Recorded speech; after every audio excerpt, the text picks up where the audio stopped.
गुजता किलकारी भवन में फूल बरसावे देवता गगन में। खुशी आया परबा मिलल उपहार बा धन दौलत धेनु कैया।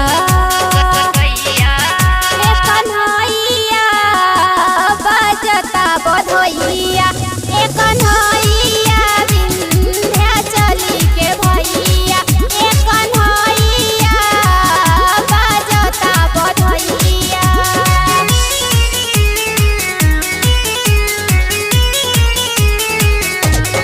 Music by Amit Gupta.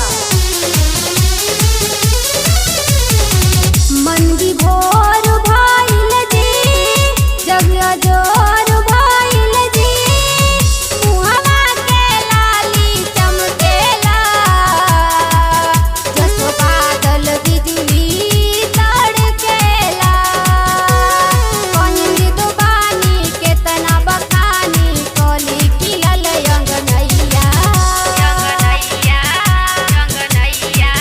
ए कन्हैया बजता बधैया, ए कन्हैया विंध्याचली के भैया, ए कन्हैया बजता बधैया।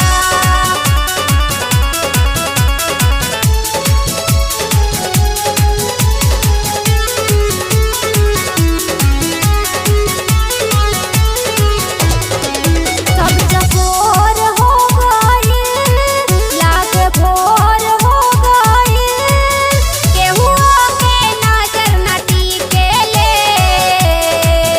जैसे सूरज नित दिखेले। देवव्रत व्यास रंजित रसीला परेले राउर पैया। ए कन्हैया बजता बधैया, ए कन्हैया द्रौपदी के भैया, ए कन्हैया विंध्याचली के भैया। गुजता किलकारी भवन में फूल बरसा